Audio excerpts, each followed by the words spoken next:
We'll talk about our 718E that we have. This machine is our secondary cutter. It doesn't do a whole bunch. I have broke it back out this week. It's drying out a little bit,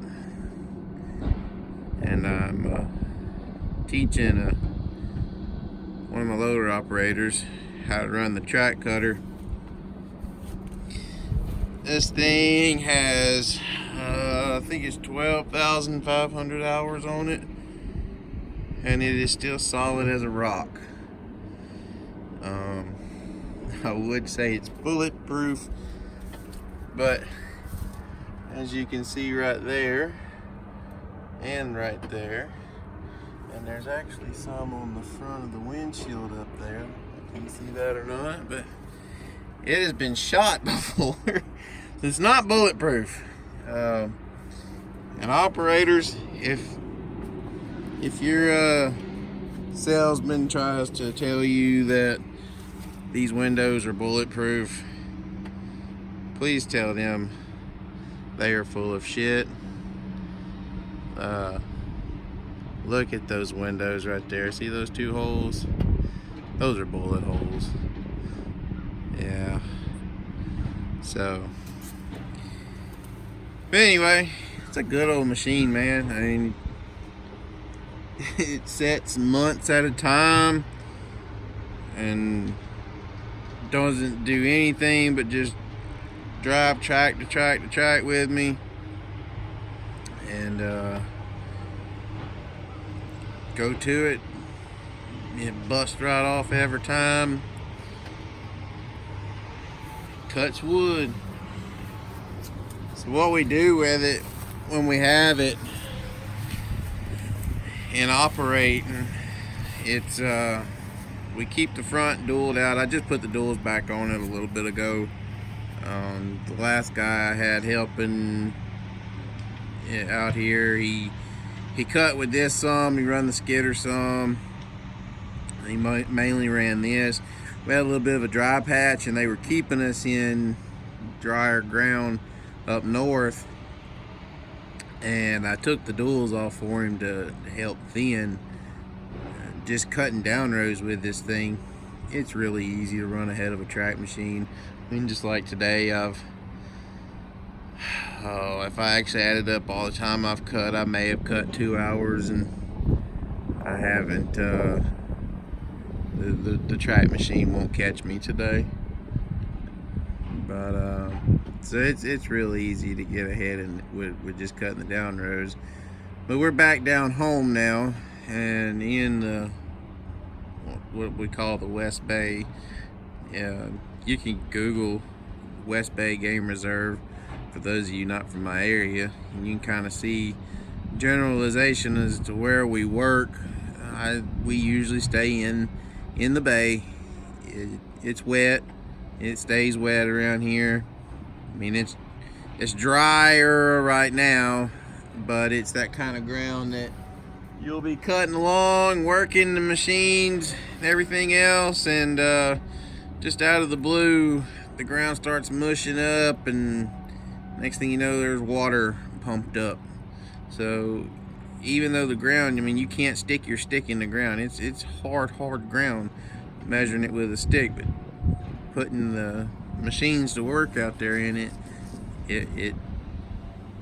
messes it up. So you have to floor it. And the single tires just really don't stand up like it needs to in this to make it work right, or build the mats and the access, help build the mats and the access when you're cutting your access rows. So we keep the duals on this thing pretty well year round whenever we're staying in the bay. And it's got to get really dry before we get to taking the duals off of it, because the track machine does 95% of all of the thinning. Whenever I'm primarily running, whenever I'm doing all the cutting by myself, unless it doesn't have rows planted, it's just a seated in wall of trees, I will use this sometimes to help myself. but for the most part, whenever I'm cutting by myself, I'm just running just the track machine. It's faster, more efficient. But anyway, so we busted this one back off this week. I'm using it to cut some down rows, helping the guy learning the track machine out. He's doing a pretty good job, looking like he may be able to handle the position. Got a few little kinks we got to work out in him, but so far he's doing pretty good. Hopefully that it will work out, and it'll allow for me to be more free to do other things.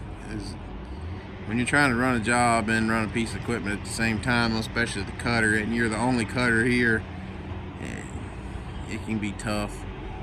But this machine here has the 5000 bunching saw on it. This, until I got my hands on the FR50, until I got my hands on the FR50, this was probably my favorite head ever. But now, man, it's a good head. It really is. It cuts. It does really good in pulpwood. Really good. But it's not the FR50. I just don't like how it don't hold the wood like the FR50 does. But it holds as much, sometimes more than this little 718 will won't. But anyway, we bought this machine new in 2009. It's still got all the original pumps, original motor. I think the only real major things that we've done to it, I changed one of the tilt cylinders up there. Changed the packing in it. The packing's been changed in both cylinders. Still has the original bearings, bushings, whatever you want to call it. Turn center. It has 0 slack in the center pins. 0. We've replaced a few pins and bushings here and there, mainly on the head and the steering cylinders. But other than that, it's been a jam up machine. It's cut a many trees for us. If I had $1 for every tree I've cut with it, I'd have a really pretty sprint car. Until I crashed it, but I'd have a nice one, that's for sure. It's been a really good machine. Mostly me and my dad have ran it. Another operator that works for us often sometimes, his name is Eugene Williams. He's run it. He probably put 2 years on it, but most all the other time it's been me and my dad, a few other operators here and there, a little bit of time. But the biggest chunk of the hours that's been put on has been me and Dad, and Mean Gene, Eugene. But it's been a good one. It's still got most all its original parts. The inside is starting to kind of show its age a little bit. The seat needs some attention. We've had to patch it back together a couple different times, and it needs some new lights put on it. But other than that, it goes to work, and it cuts side by side with our brand new one.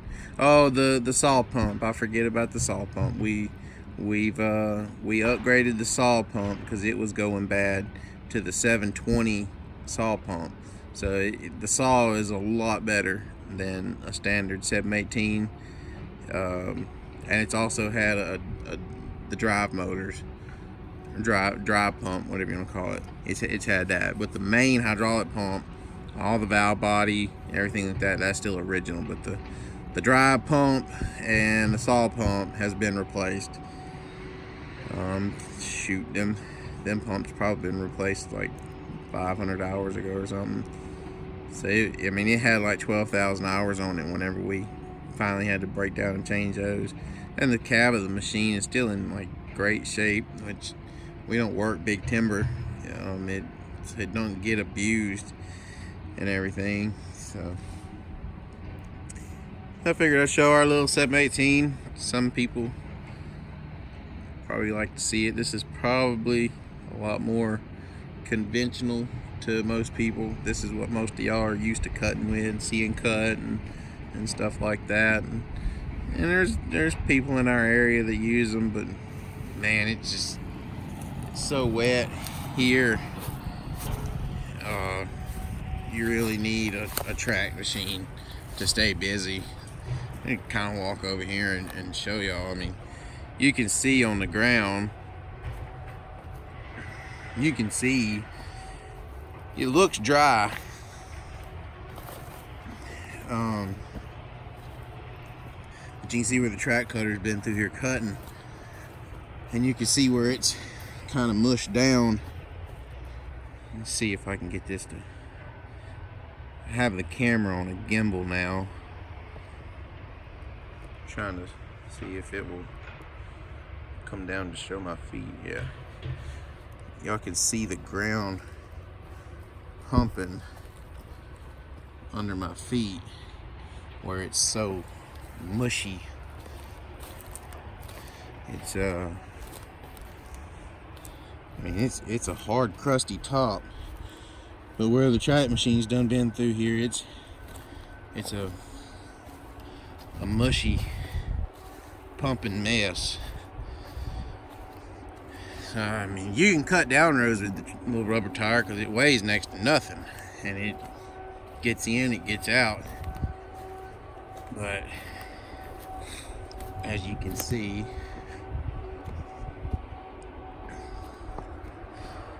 with our access here, it's got to keep the wood in it.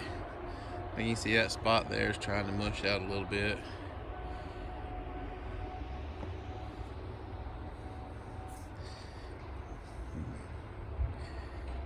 It's the wood this time of year too. It's the bark slips. For people don't know, when you hear someone say the bark is slipping, this is the growing season for the trees. They're starting to really pull up a lot of water. You can see the little buds in the tops of the trees up there. See those little doohickeys sticking off the end of them? It's so this time of year, we make the joke sometimes that you could just drive by a tree fast and the wind off of the machine will knock the bark off of it, and that's fairly accurate. This time of year, the bark comes off super easy. It's got a lot of sap in it. As you can see, the way that access was laid out there, until they run on it for a little bit, that stuff is slick.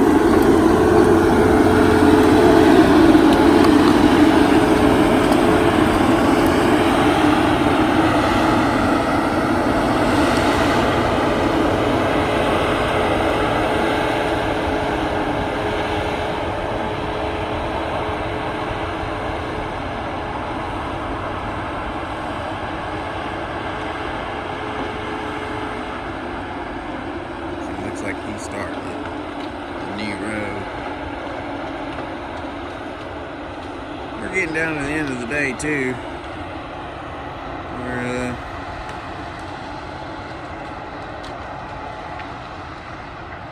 Skidders are starting to get on a long drag.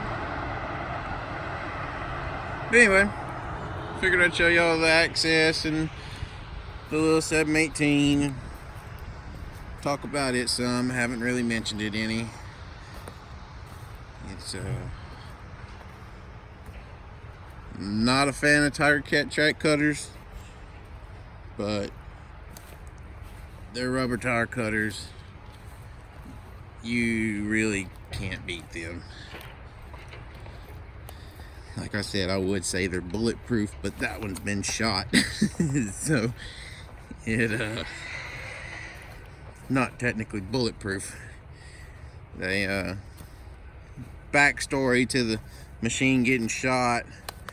This happened, I think it would be 2016. It was still on Dad's job. I was actually cutting for another guy at the time and wasn't even out here with it. But apparently they finished the work week, parked it up, and it's in a known area for people vandalizing your equipment.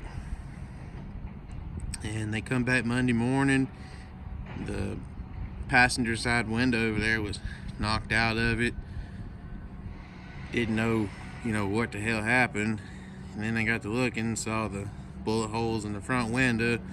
And then they saw the bullet holes on the door there in the side of the cab. And somebody sat there and shot at it over the weekend.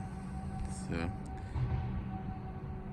there's certain parts of the world in our area that you don't want to really work, because they are known for jacking with your stuff. You usually have to hire a night watchman to watch your job. It's cheaper to hire one of them. And most of the time it's funny, because you hire the night watchman, a lot of times you'll move into those areas and the night watchman will walk up on the job, or drive up on the job, and ask if you have anybody watching your job at night. He'll tell him no. He'll offer his services.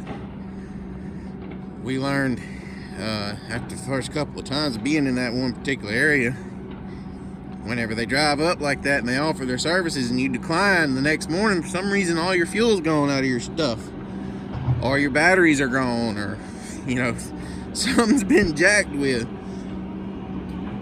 So then the next time we went to that area, guy come by offering his services. So we hired him. Magically, our equipment was never fooled with. So we always had the running joke that, it was old boy there all along trying to make some side money. We declined him his side money. So he still made his side money by stealing our diesel and stuff. So it was cheaper to pay him his $200 a night or whatever he wanted, to watch the job, where we didn't have to worry about showing up the next morning and everything being stolen. So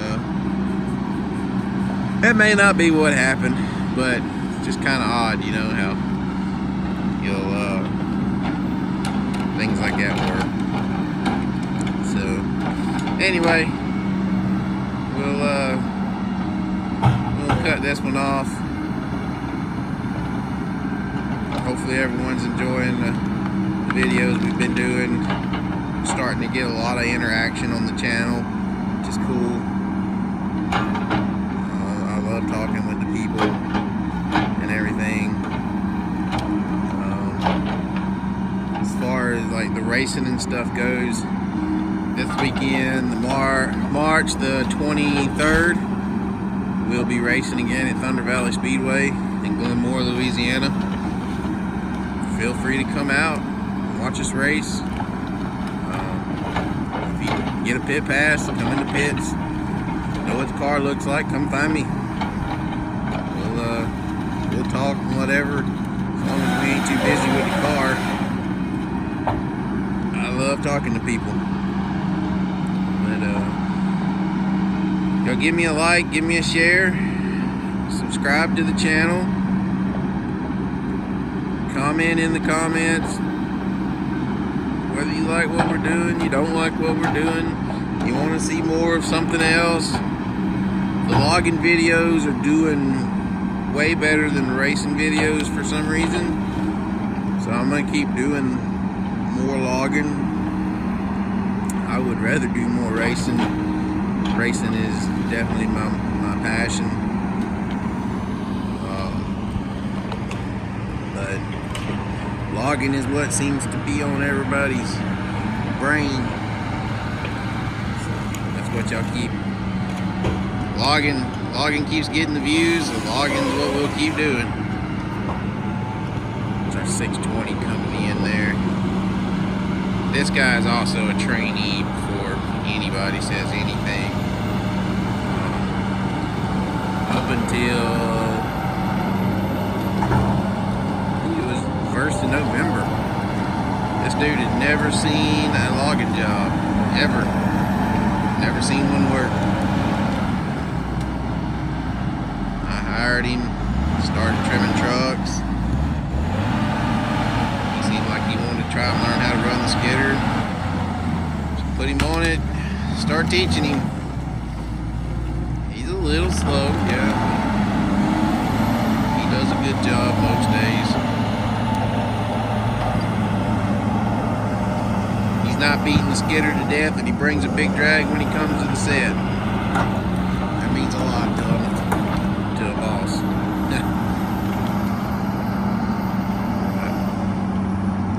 Anyway, so like I said, if y'all would please subscribe to the channel, share us around, comment in the comments, give us a like.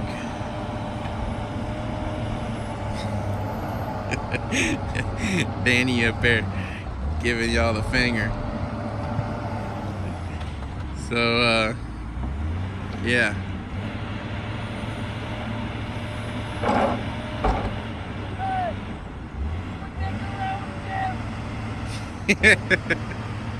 That's gonna be our new ending phrase right there. Quit dicking around with the camera. Well, we'll end it on that one, y'all. Later.